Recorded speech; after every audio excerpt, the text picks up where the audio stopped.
Role. नमस्कार, मी शहाजी भोसले चिकोडे बंजाराची परिस्थिती तुम्ही आता बघितली. आणि आता आम्ही आलो आहे मांगले ते बच्चे सावळे दरम्यान जो बंधारा आहे त्याच्यावरती. तर ह्यावर्षी पाटबंधारे खाते यांच्या गलतान कारभारामुळं या दोन्ही बंधाऱ्याच्या फळ्या किंवा बर्गे काढायचं राहिल्यात. त्यामुळं बंधाऱ्याला धोका आहे ते आहेच, पण त्याचबरोबर बंधाऱ्याच्या लगट नदी लगटची शेती आहे, तर त्या शेतीत विनाकारण म्हणजे यांच्या चुकीमुळं पाणी गेले आणि शेतकऱ्याची अवस्था अतिशय दयनीय असताना शेतकऱ्याला या गोष्टीचं नुकसान सोसावं लागायला लागले. तर पाटबंधारे खात्याने लवकरच आपले डोळे उघडून हे आपले बर्गे किंवा ज्या प्लेट आहेत त्या काढाव्यात. इथं आपण बघू शकताय की खालून अजिबात कुठल्याही प्रकारचं पाणी बोलत नाही, डायरेक्ट वरूनच पाणी जाते. त्यामुळे बंधाऱ्याला प्रचंड प्रकारचा धोका आहे. आणि एकदा बंधारा जर गेला तर शेतकऱ्याने काय करायचं. आणि शासनाची आणि हे सगळं डबल बजेटचंच हे गणित चालले ह्यांच्या या गलतान कारभारामुळे.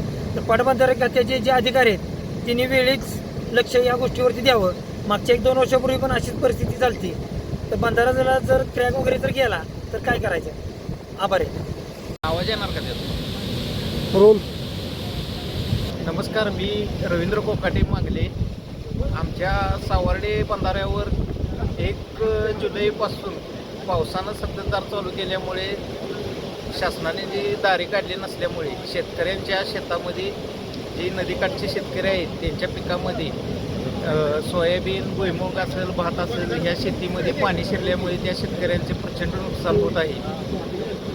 त्याचबरोबर अतिवृष्टीचे संकेत बऱ्यापैकी चालू आहेत. संततधार चालू असल्यामुळे या धरणावरील पाण्याच्या पातळीत सातत्यानं वाढ होत आहे.